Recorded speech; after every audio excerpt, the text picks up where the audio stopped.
బెంగాల్లో ఒక పక్కన అక్రమ చొరబాటుదారులు, ఆక్రమణలు, అరాచకము, గందరగోళం ఇవన్నీ దశాబ్దాలుగా జరగడం ఒక ఎత్తు. ఇప్పుడు క్లీన్ జరుగుతున్నది ఒక ఎత్తు అయితే, ఇంతకాలం పాటు అక్కడ వాళ్ళ కళ్ళు గప్పినటువంటి ఐఎస్ఐ ఏజెంట్లు ఇప్పుడు ఇద్దరు పట్టుబడ్డారు. ఇద్దరు పాకిస్తాన్ నుంచి వచ్చి, అంటే భారతదేశంలో దురందర్లు అనమాట.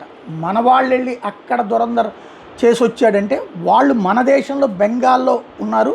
17 సంవత్సరాలుగా పాకిస్తాన్కి స్పై నెట్వర్క్ నడుపుతున్నటువంటి ఇద్దరిని ఇప్పుడు తాజాగా అరెస్ట్ చేశారు. కేంద్ర దర్యాప్తు విభాగాలు ఇదివరకు కూడా బెంగాల్ పోలీసులకి సమాచారం ఇచ్చినా పట్టుకోలేకపోవడంతో పాటు, కేంద్ర బలగాలు పట్టుకోవడానికి వెళ్తే రివర్స్లో కథ నడిపేటటువంటి దరిద్రపు లక్షణాలు ఉన్నటువంటి మమతా బెనర్జీ కారణంగా ఆగారు. ఇప్పుడు అవకాశం దొరికింది, ప్రభుత్వం మారింది కాబట్టి పర్ఫెక్ట్గా చేసుకురావడం అన్నటువంటిది కీ పాయింట్ అనమాట.